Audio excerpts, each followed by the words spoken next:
Welcome to Becoming Bridge Builders, where we explore the minds behind the technology shaping our future. Today's guest is a powerhouse in both the boardroom and the battlefield. Sara Blackmer is a decorated U.S. Air Force veteran turned tech executive, currently serving as a managing member and senior partner of SOCO Capital, an SEO of Fluid Magic. With a career spanning defense commercial markets, Sara brings unmatched expertise in strategic execution, operational excellence, and stakeholder engagement across automated systems, energy, cybersecurity, and advanced technologies. She's been recognized by D Business Management Magazine's Powered by Women and Crane's Notable Women in Tech, and has served on advisory boards for Intel, NVIDIA, multiple universities, and national tech consortiums. From following high-tech impact teams to driving innovation in private equity portfolios, Sara is a sought-after speaker and true force in the tech world. Sara, welcome to the show. It's an honor to have you.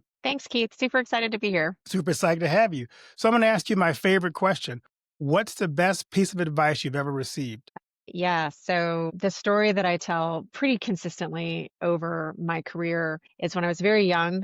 I was a second lieutenant at the time at Shaw Air Force Base in South Carolina, and we were at a logistics officer's professional development luncheon, and our speaker was Lieutenant Colonel Ann House-Seal, and she ran all of the transportation squadron. And Lieutenant Colonel House-Seal was talking about career development and about, what to do. And she was so great because she's like, somebody's going to tell you that you need to, go to this next step or to check this box or to, have this specific job or do this specific training or education. She goes, all that's BS. Although she didn't say BS. And she's like, all that's BS. She says, you do whatever you are inspired and driven to do. But when you do it at like 110%. She's like, just go kill it. She says, because you being exceptional in whatever it is that you choose to do is going to open doors of opportunity and is going to attract people to you in a way that's really special to allow you, to make an impact. And I still refer to Ann House-Seal and this advice that she gave about just killing it in whatever you do, but don't feel like you're constrained to some sort of prescriptive path to get to success. I love that because it's so important that you chart your own path in life and you follow the whatever path is laid out for you. So yeah, that's really cool. I love that. Yeah. So your journey from lieutenant colonel in the Air Force to tech executive is inspiring. What leadership lessons, I love talking about leadership, did you learn along the way from your military career that you imported into the business world? Well, everything I learned in my military career, I have imported into the business world in some way, shape, or form. So let me try to narrow it down to a couple of things that I think will be really great takeaways. So I think I'm probably known for three things, and I'll just talk about those three things, although there's myriad things. And I learned this, being a maintenance officer on the flight line. I also taught at the officer training school, new officers how to be officers. So leadership was a key component of that, both as an instructor myself, leading, these troops through all of the training that they had to do, but then also in terms of teaching them the principles that went along with that. This was at my time, doing test and evaluation. So really a couple of different segments, I guess, that don't all look the same. But the three things I think that I always take away, one is servant leadership. It's really this idea of how do you serve, and that your team is not there to serve you. In contrast, you are there to serve your team. And so how do you provide resources, clear roadblocks, provide top cover, inspire and motivate, change the toilet paper roll, make sure that somebody's like, really stressed out because their kids, just got injured and they've got to, take them and do something with them, or, they're really getting trouble from the phone company and they're struggling on how they're going to pay that bill, or whatever it happens to be, something as little or as big, or, a death in the family. People have real lives and people have needs also professionally. And your job as a leader, your number one job as a leader is to take care of those people. General Jumper said this, Chief of Staff of the Air Force, when I came in also as a second lieutenant. He's like, people are, your number one resource. The rest are just tools. And so take care of your people and they'll take care of the rest. And I've always sort of embraced this mindset of how can I serve? mean, being drawn to the military, you're already kind of in a service mindset. I think it's just sort of part of who we are, is this desire to be a part of a mission that's greater than yourself. But I think when you break that down even into the teams that we're leading or the missions that we're executing, there's this additional idea of not even just a broader service, but a very micro service that's pretty intimate. How can I help this specific human being? How can I make them better? How can I help them achieve what they want? How can I help them be as successful as possible professionally, but also personally? So servant leadership, I think, would be sort of my military takeaway number one. And then I think my military takeaway number two is actually also like leadership, military leadership, takeaway number two is always also this idea of service, but in a slightly different way. So instead of thinking about how am I serving and leading the teams, I think about how am I making an impact for good. And so one of the things that I drive always with, anybody I interact with, but certainly those that I'm leading, is how are you leaving things better than you found them? How are you adding something that wouldn't have existed without you? I sometimes talk about, I know this is a really cheesy analogy, but like the stone that goes in the pond and the ripple effect. And so how are you impacting your sphere for good? And as that ripples out, others will then impact their sphere for good. And there's this huge impact that, or synergy or exponential growth that happens by doing that. So that's probably my key takeaway number two, is how to do more with less. And one of the ways to do that is to always leave things better than you found that, because it makes an impact in different ways that you never even knew. And probably my third thing that I'm really known for is this idea of relentless positivity. And that's tackling everything not with this fake cheeriness or not with this reckless enthusiasm that everything's just going to miraculously work out and you have no idea how. That's things movies are made out of. But the reality of relentlessly pursuing the path to yes, finding the way to win, finding the way through challenges, using your brain and your team's resources and this combined effort to solve really tough problems with a knowledge that you will get to the other end if you just keep going. I think it's powerful. General Colin Powell, who was also chief of staff, who was also chairman of Joint Chiefs of Staff, excuse me, also our Secretary of State. He had 13 leadership lessons, and his last one, number 13, is, positivity is a force multiplier. And I think of not just the idea of being positive, but relentlessly being positive. So even when you're in the worst places, in the worst, environments, not succumbing to this very selfish thing that's like doom and gloom and doldrums and negativity, but choosing instead to find the way to power forward and power through. So those would be probably my three, key takeaways that I use all the time in everything that I can. Those are awesome. I'm curious, as you moved from the military to the corporate world, what was the biggest shift or biggest challenge you noticed in terms of leading in that situation versus the military? Yeah, so there's two things that the military does that I think drive a lot of success for having a very broad cross section of our citizenry. So if you think of the spectrum of every American, the military doesn't just pull from one small category or one place on the spectrum. Like the military is also a subset of all, like from all of those different veins in US or American, citizenry. And so the way that you form people together to create high performing teams has to include some shared experience and some driving together to form in these bonds. And you have to do that really fast. And so two things that the military does great, well, that the military does differently, I think, than corporate. One is that we have a command structure. There's command and control, and you follow orders, and you sign up for that. And when you come in, you're recognizing that there's going to be somebody telling me what to do, and that I'm required to do that unless it's unlawful. But otherwise, I'm required to do that. And you give up part of yourself, part of this independence, to be part of a whole. And that's a very powerful thing. And corporate doesn't do that.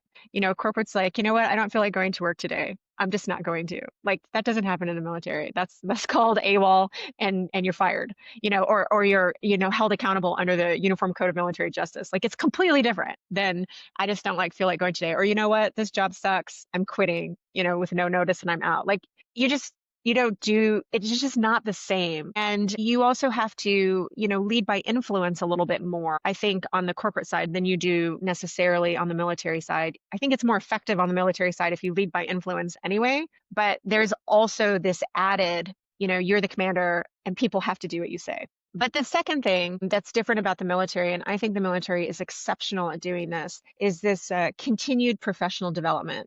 And that starts at the, very first, airman basic in the Air Force anyway, but this is true across all the services. The very junior enlisted airman basic that comes in for boot camp on day one. And all the way up to, your 4-star general, or at least promoting into your 4-star general. You will have all of these levels of professional training, continuing education, leadership training that helps to teach you at the level you're going to be at, what are the kinds of things that you're going to encounter and what's the way through those things. And so we continue to reinvest in our personnel over and over and over again to help them have the right tools and training, both from a technical competency perspective, but then also from a leadership perspective. And the kinds of things as a second lieutenant that I needed to do as a flight commander are not the kinds of things as a major or a lieutenant colonel that I needed to do as a squadron commander. The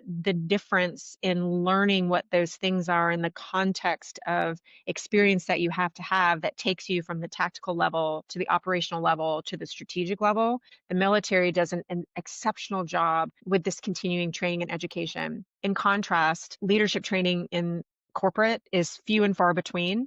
You really have to search for it. Even when there are internal programs with, Fortune, 200 to 500 businesses, they're hit or miss. Some are pretty good. Some are only okay. The choice that people have in terms of how much they invest in that. Coaching and mentoring is haphazard at best on the corporate side. It's very deterministic on the military side. So I think those two things were the hardest thing for me to see as an outsider transitioning from military to corporate, that I did not have those tools readily available for me to help me be a better leader because my teams had not had those trainings. And, I had to start from scratch really in all the places I've been. So how have you dealt with that in your corporation to kind of provide that support that you saw so valuable in the military? Yeah, so I provide leadership training all the time. And sometimes I call it that, and sometimes I just do it and don't call it that. I try to sneak it in, like how mom sneaks in, spinach in Vegetables. your That's shake and right. you don't know it. That's right. Like I just try to sneak it in under the radar that nobody knows what it is. But we've got so at Fluid Logic, I'm the CEO here, and I have done leadership development with my team of leaders, and then with so my executive team, and then with a broader team, so kind of director level and above. And I'll usually choose a topic, and some of them are, fairly not simple, but fairly early in leadership training that you would learn, like team development.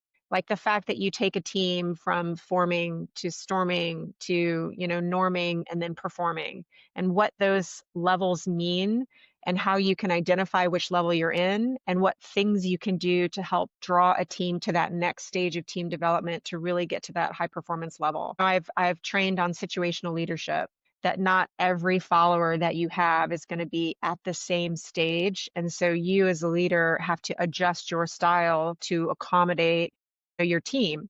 That's part of that servant leadership versus this is the way I am and you better figure out how to adjust to me. Like, no, you're the smarter person, right? Like, or not smarter person, but the senior person or the better person or the more capable person, because that's why you've got this leadership role.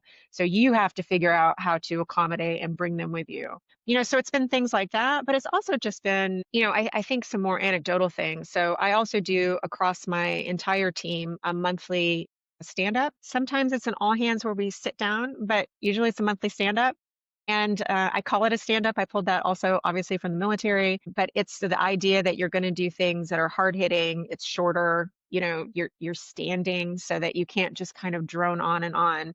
But I will always have what I call a core values corner. And we've got 5 core values here at Fluid Logic. And I choose one of them or I choose a couple pieces together. And I usually share anecdotal stories or quotes or, how to learn from that. Or I give them examples of things that have just happened that we've dealt with as a team and how that fits into our values. And I think that the context of the core values are all really leadership lessons as well when you're inviting those additional nuggets of goodness. And so those have been kind of the two ways that I've tried to accommodate that is to bring my team along with me, not be frustrated that they don't have the same experience that I've had. Love that. I'm curious, innovation is kind of the new code word in what we do in corporate America and just in life in general. How do you balance innovation with actual execution? Because you can innovate to death, but if you don't execute those innovations, execute that creativity,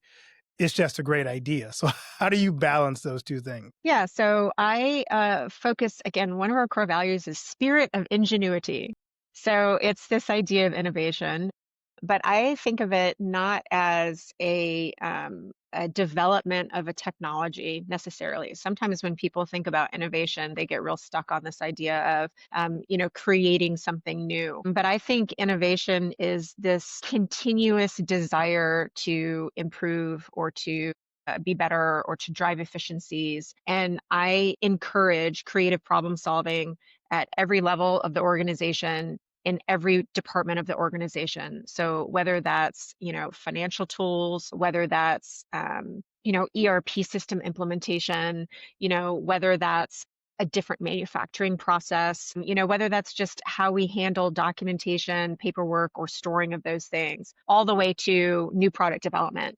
I think that innovation can happen in all of those ways. And one of the things I've asked my team to commit to is to be creative problem solvers and to have this spirit of ingenuity no matter what their job is, not just if you're the engineering team or the design team, but if you're any of these teams. And it's interesting how collaborative that makes everyone because they feel empowered to provide comments and feedback and suggestions in areas that are not necessarily the ones that they own, but then really empowered to improve their space at every level. And I think it just encourages really just a next level execution, you know to your point about the difference there. Now, I will also say that on the development of things, really not just the development of things, back to this kind of creative problem solving, I'm a big believer in fail fast and fail often. And I've got experiences where we have failed slow and it's pretty painful. But I think that, sometimes you need to really spend a lot of time designing what it is that you want to do, whether it's a new process or, a new manufacturing technique or a new product or a new marketing plan or, pick a thing. But sometimes you're like, I've just got this really big gut and I've done enough due diligence that I know that this is going to, I really feel confident it's going to be a thing. Let's try it and just go. And I want my team to also feel very empowered to do that. They're experts for a reason.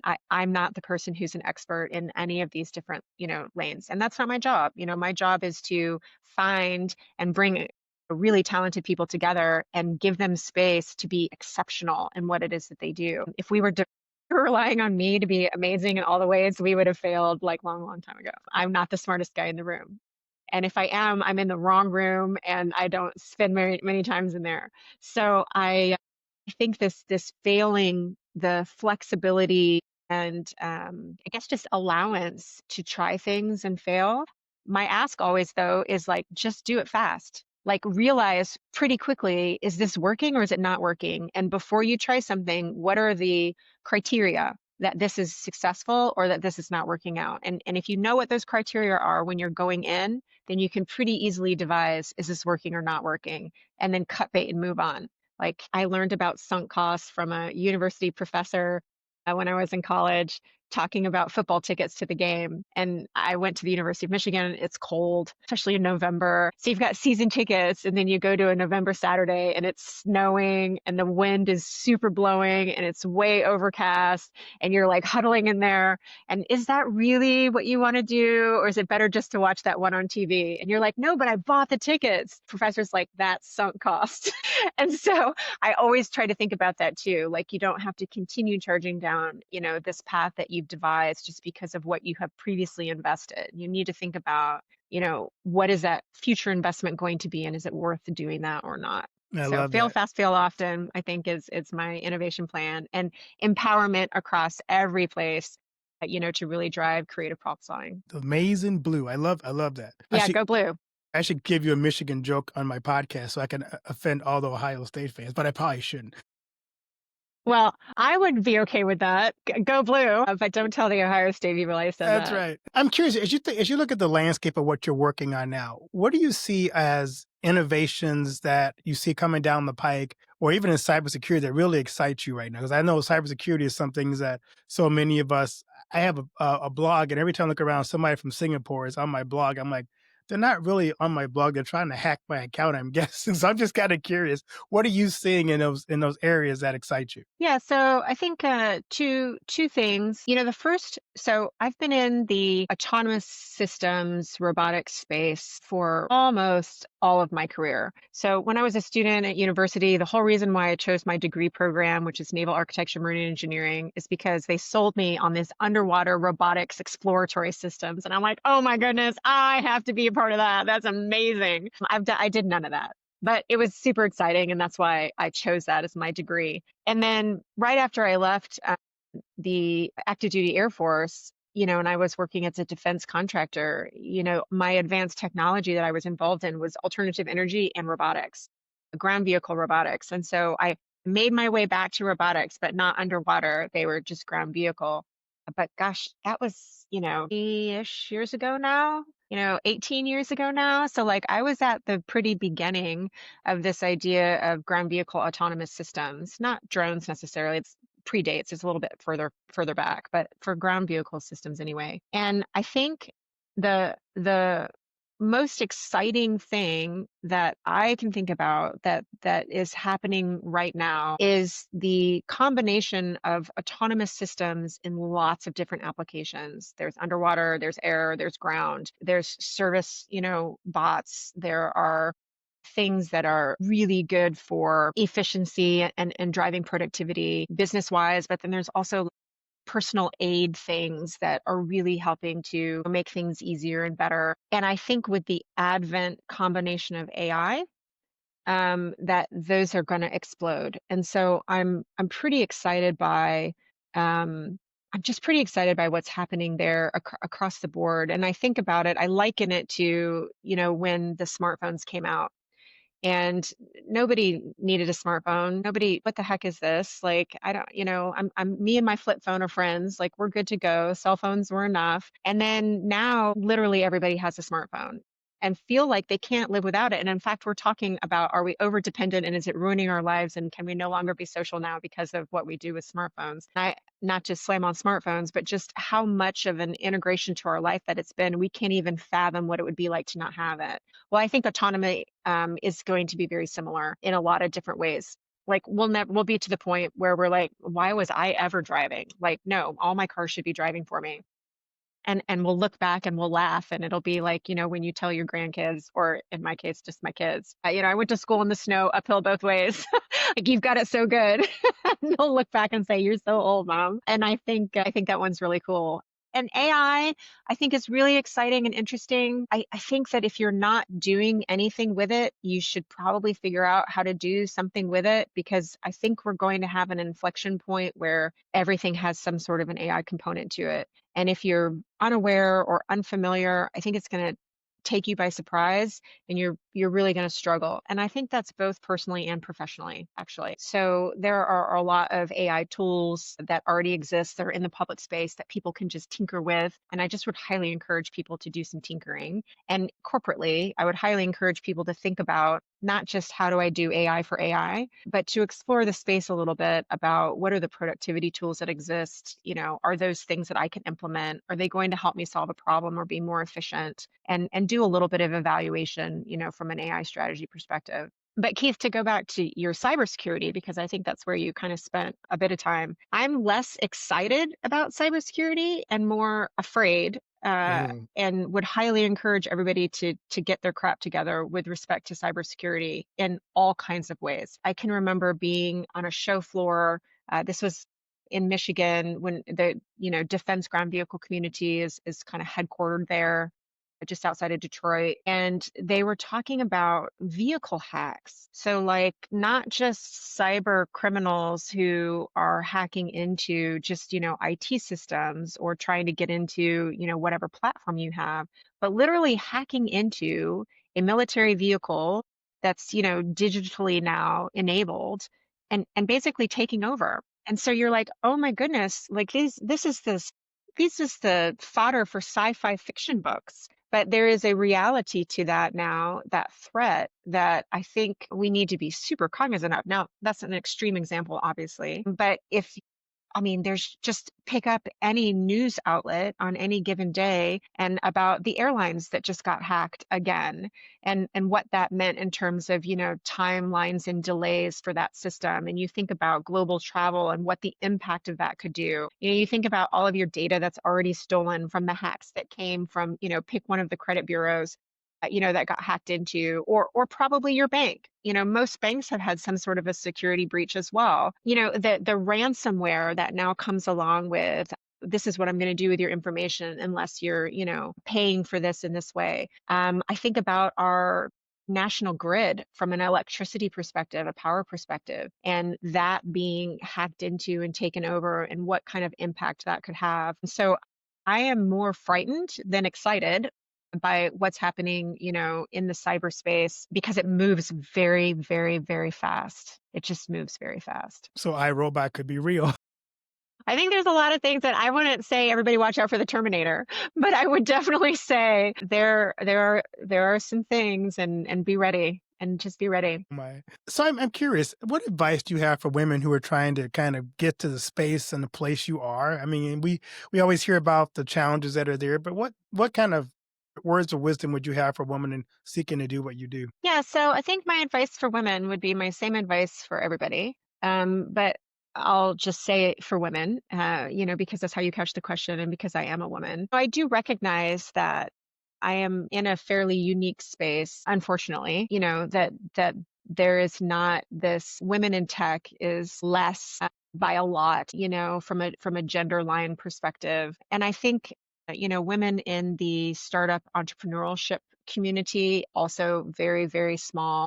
So being in the military, being an engineer, in tech development, leading technology companies, being a CEO of a startup. So I'm not a founder. I'm a hired CEO replacing a founder. And that, the amount of women, I think it's less than a fraction of a percent that are in that particular space. Women founders, I don't remember exactly what the statistic is, but it's certainly less than 5%, if I'm remembering right. So I know that it's not as seen as maybe it should be. So I guess my advice would be Lieutenant Colonel House Steele's advice, which is figure out what it is that you want to do and just go kill it. And I think that being inspired by your work is as important as being good at what you do. I don't think that you can replace one with the other, but I think that when you put both of them together, you become very, very powerful. And so I would first suggest that to just be inspired by what you're doing, but be really good at what you're doing too, that 110% effort. I always harken back to Tom Brady. I love Tom Brady. Everybody loves Tom Brady. He's the GOAT, right? Greatest of all time, but based on all of his Except the stats. 6 teams he beat, they don't like him. Well, yeah. So, but I will tell you that I went to university with Tom Brady. This is in the Wayback Machine at University of Michigan. Tom Brady was not our starting quarterback. Tom Brady had to fight, with Drew Henson about I'm going to start one day and Drew's going to start one day and I'm going to start one day. Tom Brady was like eighth, ninth round draft. I mean, he was not. Tom Brady said, "This is what I want, and I'm going to work really hard for it." And he was relentless that way about finding the path to yes for him. And I am so impressed with that. So whether you love him or hate him, whether you have to, whether he's a great commentator or not, whether he's moved on, like whatever you want to say about Tom Brady, like his ability to do that is very, very impressive. I have a ton of respect for that. And I think however you can emulate this idea of it doesn't have to be that I had all of these great gifts that I was given. It has to be what is it that I'm inspired by? What do I want to do and deliver? How do I want to give back? And then how hard am I willing to work for that? And I think that when you can find that for yourself, you're going to be pretty unstoppable. So I would say that first. The second I would say is that I don't think you can overemphasize the importance of a good network. And I would encourage everyone to always be thinking about bridge building and never thinking about how do I segregate or separate or, no, or that person's not worth my time. Like that's a very narrow limiting kind of a view. I think always thinking about who can I meet, what can I learn, and really try to make genuine connections. Not thinking about transactional here. But how are we connected, or how can we be connected, and why is that important, and what relationship can build there? Because leveraging relationships, I think, is really how you get to the next stages of opportunity. Because people who have seen you in action, or know you, or have some kinship connection with you, are more apt to want to champion you in some way. And so I would suggest, yeah, like building a very deliberate network is a pretty powerful thing to do. And then I guess the last thing I would say, and this is probably to women who have found themselves kind of on the upper ends of things, is give back. Just give back. But I would suggest that to every human. I really think our responsibility as humans is to make the world a better place in whatever way that you can, and always asking these questions. In fact, I just talked with my board about this the other day. Earlier this week, we had a board meeting about, are you helping or are you hindering? And if you think of everything that you're doing, am I helping humanity or am I hindering? And me making this post on social media, is that going to be helping or is that hindering? I think if you're always thinking about how am I giving back and helping, you stop being so focused internally in really what ends up being a fairly selfish fashion. You're so much happier. The more you give, the more you get back. And that's so very, very true. So I would just really encourage people to think about, even as they're on their way, how am I giving? Because you'll be amazed by how much you end up giving back from doing that, or getting back from doing that. It's a perfect segue to my next question, which is, what do you want your legacy to be? On my legacy, I want my children to be Christian men and women who love God. That's pretty much it. But if I had to think, like, how do I want people to remember me? I want to be a force of good. I always want people to think about the authenticity is part of my personal brand. I try really hard that the same me that's talking to you right now is the same me that I talk to my board about. It's the same me that I'm talking to my teams about. It's the same me I'm talking to my kids about. It's the same me who's like the volunteer treasurer for the Boosters Club. It's always the same. Like, authenticity is a big thing for me. And so I think I would just want to be known as genuinely caring and wanting to make a difference. I think I have been given so many gifts. I'm so thankful to my maker for the gifts that he's given me. And I feel a responsibility to do something with those gifts and impact for good. It's important to me that people see a light shining. I think. So if I had to be pretty selfish about a legacy, that's what I would want. If I have to be less selfish about a legacy, I really want, you know, my children and their children to have this opportunity to also be really good human beings, and to love God. Love that. So, in season 6 of the podcast, we have a surprise question. Pick a number between 1 and 5 for your surprise question. Well, my favorite number is 6, but because you didn't give me that choice, I'll say 2. All right. What's something I would never guess about you? My middle name is Cinnamon. Oh, my word. How cool. My word is the right answer. What were my parents thinking? They were thinking how you would be sweet, I guess. Well, I'll tell you that there is a funny story about it. My parents were struggling, so they share, that they were struggling to really agree on a name. And they were bouncing back and forth a bunch of names and nothing ever stuck. And they were watching, I don't know, people won't remember this because we're too old, but in the Wayback Machine, there was a television series, Mission Impossible, not just, the movies, the Tom Cruise movies. And so the television series, Mission Impossible, one of the actresses had in her stage name Cinnamon. And my parents joke about, oh, we could always say Cinnamon. And apparently my mom was more joking and my dad was more serious, because when the birth certificate came back, Daddy said Sarah Cinnamon. And so then that was that. And it's so funny because people will get my driver's license and they'll say, oh my goodness. And I'm like, yeah, that's it. That's the one. And they'll look at me like at the airport, in security. They're like, Cinnamon, I've never seen that before. And I was like, nope, you probably haven't. And in high school, they abuse you for all kinds of things, right? So that Cinnamon was one of the things. I can remember my third grade teacher, how you get little name tags on your desk. And you got to write your name. And I have Sarah on my name. Well, I flipped my name tag over and I wrote Sandy on it because I really wanted to be called Sandy. That was like right when Grease was out and our dog's name was Sandy. And I was like, I want to be Sandy. And then my third grade teacher says to me at one point, she's like, hey, Sarah, can you tell me your full name? I'm doing some paperwork. And I says, yes, it's Sarah Cinnamon Legler. That was my maiden name. She says, no, no, no, not your pretend made up names. Like, what's your real name? I was like, it's Sarah Cinnamon Legler.